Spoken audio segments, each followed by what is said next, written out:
नमस्कार, हमारे खास कार्यक्रम चुनावी चौसर में आपका स्वागत है। मैं हूं राकेश चतुर्वेदी। आज हम पहुंचे हैं मध्य प्रदेश की राजधानी भोपाल से सबसे समीप स्थित विधानसभा यानी सांची विधानसभा। सांची विधानसभा की बात करें तो इसका मुख्यालय रायसेन जिला है, लेकिन सांची स्तूपों को अंतर्राष्ट्रीय पहचान मिलने से विधानसभा को सांची का तमगा मिला हुआ है। तमाम क्षेत्र के लोग हमारे साथ मौजूद हैं और अब आज बात करेंगे चुनावी माहौल की, किस तरह का माहौल है, यहाँ के मुद्दे क्या हैं, कौन से मुद्दे विधानसभा चुनाव में जो उपचुनाव होने जा रहा है उसमें गूंजने वाले हैं। सीधे हम बात करेंगे लोगों से, लोग किस आधार पर अपने नेता का चुनाव करेंगे। तमाम लोग यहाँ पर मौजूद हैं। क्षेत्र के मुद्दों की बात करें तो कौन से मुद्दे हैं यहाँ पर? क्षेत्र में विकास का मुद्दा है, शिक्षा का है, हॉस्पिटल है, स्वास्थ्य का मुद्दा है। इन मुद्दों पे चुनाव है और इन सभी कार्यों पर जो सरकार शिवराज सरकार है वो काम कर रही है और रायसेन में काफ़ी विकास। लेकिन 15 साल के कार्यकाल की बात करें तो ये कहावत है रायसेन में, ऊपर किला नीचे जला, रायसेन को कुछ ना मिला। कहावत बदल दी है डॉक्टर पेरूराम चौधरी जी ने, ये सड़क बनवाकर इसका उद्घाटन करके और अपने रायसेन का हॉस्पिटल का ड्रामा सेंटर चालू करवा के, ये सब कहावत है। रायसेन को क्या मिला? देख लीजिए आप, इन 6 महीनों में क्या नहीं मिला। रायसेन की जनता खुद जानती है कि रोड बन गया, 50 करोड़ का रोड बनने जा रहा है। और हॉस्पिटल देख लो, पहले जर्जर हालत में था, आज नई बिल्डिंग में शिफ्ट हो गया है, ट्रामा सेंटर खुल गया है। इंडस्ट्री लग गई। इंडस्ट्री लगेगी, क्यों नहीं लगेगी? जब इतना काम हो गया है तो आगे भी होगा ही। क्या लग रहा है आपको, रायसेन को कितना मिला?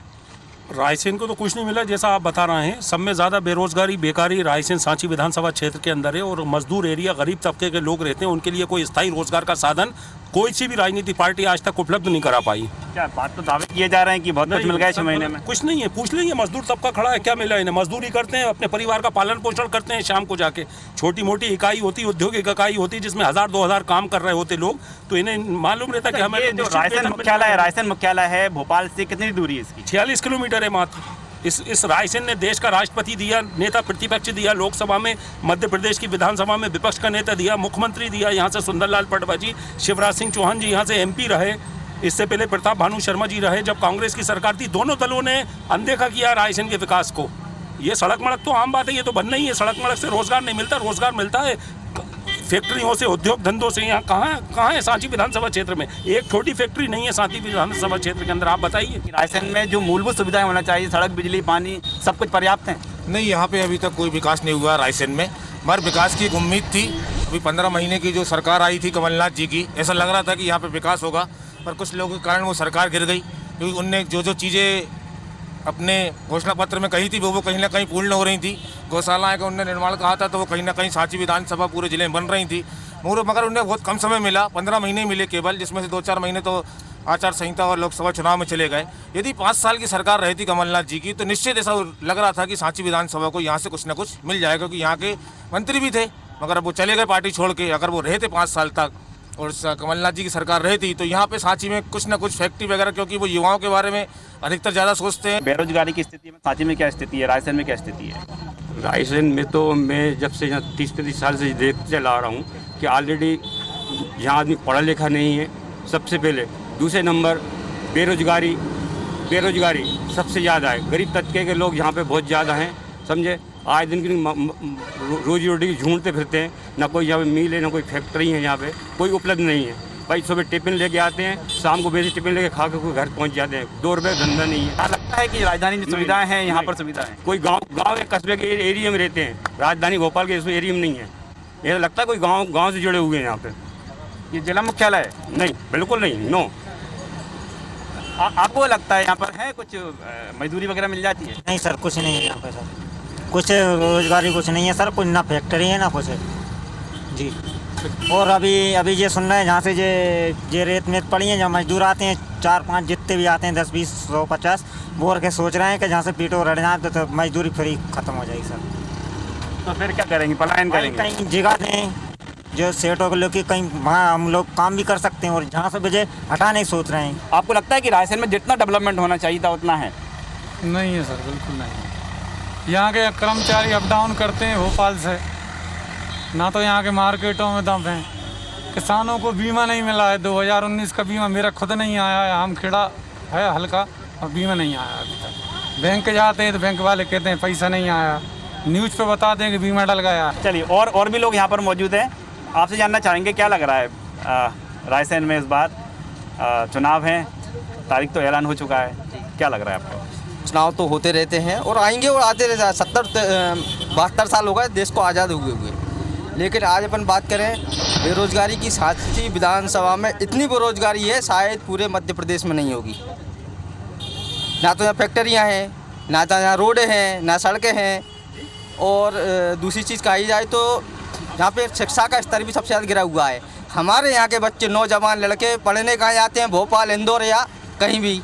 तो मुद्दा सबसे बड़ा है शिक्षा का है, रोड का है और बेरोजगारी का है, जहाँ का शासन न प्रशासन कुछ भी नहीं सुनता। रायसेन ज़िले में सबसे बड़ी शर्म की बात यह है कि एक परम पूज्य विश्वरत्न डॉक्टर साहब भीमराव अंबेडकर जी की प्रतिमा तक नहीं है। दादा, आप तो बहुत लंबे समय से वोट देते हुए आए होंगे, बहुत सारे नेता आपके पास आए होंगे, रायसेन को विकास के लिए भी बात कही होगी, क्या लग रहा है आपको? रायसेन में तो क्या साहब, आप यही देख रहे हैं, हम तो 50 साल से ऐसी ही है और ऐसी रहेगी, यही देख रहे हैं। अब क्या देखा है, क्या होगा? हमें मजदूरी करना है तो मजदूरी कर रहा है। क्या लगता है कि जब वो वादे करके जाते हैं कि नहीं चुनाव के बाद हम कायाकल्प कर देंगे, ये पलट देंगे? साहब 30 साल से हम तो सेजवार साहब को देख रहे हैं, विपक्ष में भी रहे, पक्ष में भी रहे, उनने तो कुछ भी नहीं करा, ना वो कर पाएंगे, ना उनकी बस की है। अब तरक्की हो रही क्योंकि ऊपर भी बीजेपी और नीचे भी बीजेपी, अब हो जाएगी। ओके, और लोग मौजूद। जी, आप बताइए, रायसेन में तो बिल्कुल जो वादे थे पूरे हो गए। सेजवार साहब ने इतना अच्छा काम करा कि बहुत अच्छा काम करा, और आगे 40 मुझे कितनी 47 साल की उम्र है, उनने 4 बार जीते कम से कम। और अब प्रभु राम जी आ गए हैं। प्रभु राम जी 100% जीते। क्या ये जो रोड वगैरह बने हैं ये भी क्या सुविधा के अनुसार बनाए गए हैं? ऐसा है? ये तो हमारे मुख्यमंत्री जी ने बनाया, शिवराज सिंह जी, उन्होंने दिए सब पूरा। आपको क्या लग रहा है? इस रायसेन का इतना बड़ा दुर्भाग्य रहा है कि गुलाब चंद तामुट के टाइम में जो चीज़ें सैंक्शन हुई थी वो आज रायसेन के लिए नहीं मिली। हम किस पे भरोसा करें और किस पे नहीं करें, ये तो बताइए। चुनाव एक बार फिर चुनाव वो तो होगा ही चुनाव। ये चुनावी प्रक्रिया तो कोई टाल नहीं सकता है, चुनाव आयोग का नियम है, वो फॉलो करना ही पड़ेगा अपन को।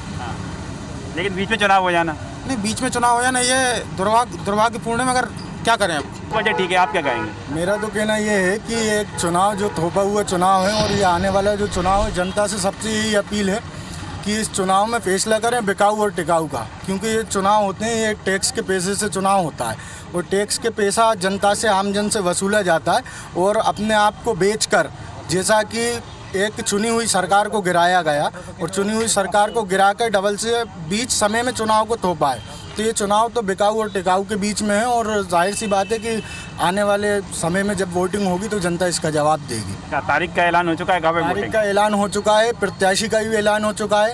एक प्रत्याशी ऐसा है जो जनता के चरणों में है, और एक प्रत्याशी ऐसा है जो बेंगलोर रिटर्न है। मेरा छोटा भाई उज़ैफा युवा कांग्रेस का उपाध्यक्ष है। मैं इसे याद दिलाना चाह रहा हूँ कि ठाकुर जसवंत सिंह 1972 से जनप्रतिनिधि बनते आ रहे हैं। सिलवानी विधानसभा पहला चुनाव था नए परिसीमन के हिसाब से, उनने अपना ईमान बेचा था, कांग्रेस ने पर्चा दाखिल नहीं करा। एक बात।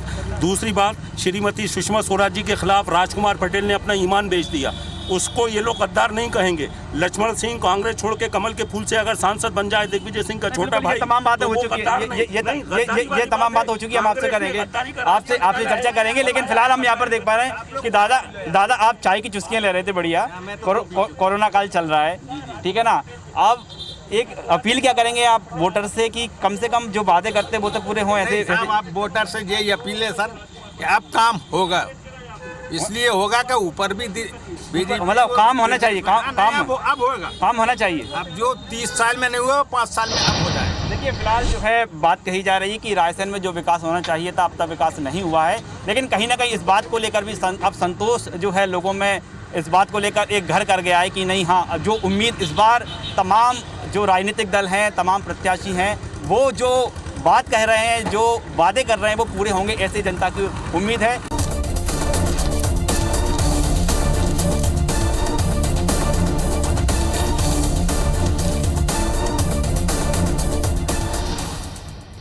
अब हम बात करेंगे ऐसे लोगों से जो अपने प्रत्याशी को जिताने के लिए एड़ी चोटी का जोर लगाए हुए हैं। जी हाँ, हम बात कर रहे हैं बीजेपी और कांग्रेस के उन लोगों से जिनके जिम्मे है यहाँ का चुनाव जिताना, और दोनों ही पक्ष इस समय हमारे साथ हैं और ये देख पा रहे हैं कि ये जो चुनावी जंग है इसमें कौन जीतेगा, और इसकी जो निर्णायक भूमिका, सबसे अहम निर्णायक भूमिका जो अदा करते हैं वो लोग होते हैं जो जनता के बीच होते हैं, जो पार्टियों का वचन पत्र लेकर या फिर कह सकते हैं कि जो चुनावी घोषणा पत्र लेकर जनता के बीच पहुंच रहे हैं। ऐसे तमाम लोग हमारे साथ मौजूद हैं, हम सीधे उन्हीं से चर्चा करेंगे।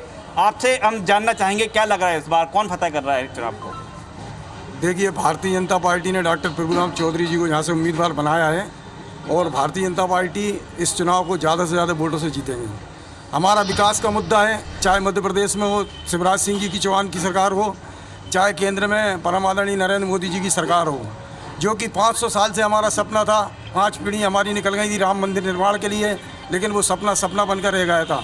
जिस दिन से नरेंद्र मोदी जी ने सरकार संभाली उस दिन से 500 साल का सपना श्री राम मंदिर निर्माण का 5 अगस्त को उसका निर्माण का भूमि पूजन क्या हुआ। माना जाए, सांची के जो चुनाव है राम मंदिर मुद्दे पर होंगे? बिल्कुल जी, विकास के मुद्दे पर होगा। सांची विधानसभा में विकास का मुद्दा है। अभी शिवराज सिंह चौहान जी ने यहाँ पर आकर विकास के 300 करोड़ रुपए के भूमि पूजन और लोकार्पण किए। गैरतगंज में 100 करोड़ रुपए के भूमि पूजन और लोकार्पण किया। हमारे रायसेन शहर के अंदर 50 करोड़ रुपए का 4 लेन रोड का भूमि पूजन कर कार्य प्रारंभ हो चुका, जो कि एक तहसील स्तर पर 4 लेन रोड था, लेकिन रायसेन नगर के अंदर जिला हेडक्वार्टर होने के बाद रायसेन शहर के अंदर नहीं था। डॉक्टर प्रभुराम चौधरी जी के अथक प्रयासों से हमारा 4 लेन रोड 550 करोड़ रुपए का स्वीकृत हुआ और कार्य प्रारंभ हो जाए। आपको क्या लगता है, आप जनता के बीच जो पहुंच रहे हैं, किन मुद्दों को लेकर पहुंच रहे हैं?